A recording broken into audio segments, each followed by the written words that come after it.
Lifestyle creep is something that a lot of us go through, or a lot of us see others going through. I personally have seen family members go through this. I have seen coworkers go through this. And if you do not know what lifestyle creep means, it's basically like when you get a raise. Say you get a raise, which you think like, all right, I'm making more money, which means I can spend more money, which is wrong, but we'll get into that in a minute. Yeah, so you get a raise, you make more money, which you spend more money, and that equivalents to you living paycheck to paycheck again, because with you spending more money, you're not saving anything. You're just spending the extra money that you are making, which then equivalents to you working harder, getting another raise, and then the cycle continues over and over again until you change your mentality. Like I've said, I've seen coworkers go through this more than family members. I've seen coworkers get a raise and they get rid of their Honda Civic that works perfectly fine. They get rid of that to get a Mercedes or a BMW. I'm guilty of this as well. When I was 21, I ended up getting a raise. It was only 10 cents, but I thought I was making a lot of money around that time, and that was the time where I personally have never had a job that gave raises, because I went from working at laundromats, from Burger King, like all those places never gave a raise. So when I started working at a place that was giving raises each year, I felt like I hit the lottery. So I made the mistake with getting rid of my Nissan Maxima, and I ended up getting a Cadillac. So a lifestyle creep happened to me too. It happens to the best of us. I have learned from it, and now I'm passing the knowledge down to you guys. This is a huge problem, especially within the US. A lot of us are trying to keep up with the people around us. Like a lot of us think that, all right, well, I have this car, which, I'm making more money, but I have this car and I'm not showing that I'm making more money. I need to spend more money to show that I'm making more money. I just want to put that out there. It is stupid. Okay? I think it's one of the dumbest financial decisions you can make other than getting in pointless debt. Lifestyle creep, like I said, a big problem, especially with people in their 20s and 30s. And this is why I put this first on this list, is because a lot of us don't know that when we get a raise, we're spending more money because we think that we have more money, which technically we do have more money in our checks because we got a raise. But live below your means, you guys. Live just the way you were before getting the raise. That way, that extra money can go into your savings account. Stop buying luxury items. Stop buying extra items, period. And just stick with the budget that you had before getting the raise. It won't be that hard to save when you stop doing the whole lifestyle creep and keeping up with others around you. Who cares what other people are doing and spending their money on? Worry about your money in your bank account. Constantly buying things you don't need. Technically speaking, us humans only need 3 things to survive: clothing, food, shelter. That's it. I know it's going to be a boring life if we don't spend some money. I get that. It's okay to have fun every now and then. Life is short. But keep in mind with your savings goals. Keep in mind with what you want to accomplish with money in the long run. All the extra stuff, well, it's just extra. There's no point of having some of the extra stuff that you're buying. Like I said, a lot of impulse buys, a lot of purchases that you make are due to your emotions. I used to deal with this as well, where I was lonely and I was bored, so I went to go buy a bunch of makeup at CVS. Did I need any of it? No. And I have told this story numerous times, but just a little example that the stuff that you're buying or that you're constantly looking at is probably the things that you do not need. It's going to drag you down with your savings goals. It's going to drag you down, period. So say you don't have a savings goal. Say you just want to get out of debt. With you spending money on things that you do not need, that's not going to help you get out of debt. Like, just put your feelings and your emotions to the side and work on that goal that you want to do with, the extra money coming in or just the money that you have coming in. So that's another reason on why it could be hard for you to save, is that you cannot stop buying things. You're constantly on Amazon. You're constantly looking at influencers that are influencing you to purchase things that you do not need. So my biggest tip for you, I know I'm probably going to get hate for this, is to unfollow the people that make you want to spend money. It's not forever, just until you get a grip on your own finances. Figure out, why are you constantly buying things? Is it because you're being influenced by the online world, or are you doing it out of emotions? Are you bored and you just want to feel that little bit of a happiness that you get when you buy something new? Just don't do it. Ask yourself 3 questions. Why do you need this item? Where are you gonna put it? And will you use it in the next 3, 4, 5 months from now? Or will you just get rid of it within that time frame? When you do buy something, you're probably like, all right, I'm probably gonna get rid of this item in like 3 to 4 months from now, so let me just go return it. So that's another tip, save your receipts. If you do buy things impulsively, like save your receipts, okay? That way you can kind of like erase that mistake or that regret.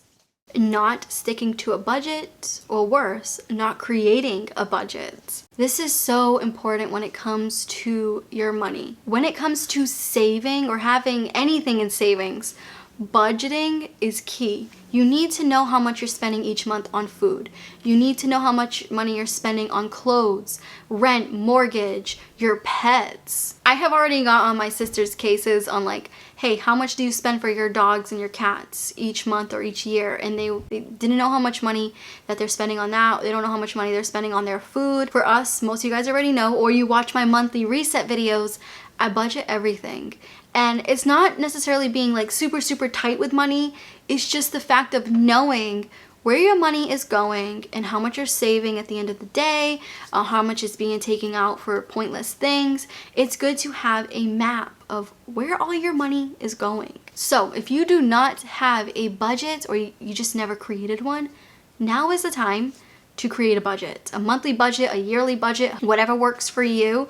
For us, monthly budgets work when it comes to like food, clothes. Again, if you haven't watched my monthly budget videos, I have a whole folder dedicated to those videos. I do them every month, tell you guys how much I make with YouTube, how much I spend on my bills, things like that. So if you're interested, you can click that video up top. So it's very, very important to create a budget, okay? Once when you create a budget and you basically have a map of where your money is going, you will be able to save. It will make it probably 50 to 65% easier for you to save some money.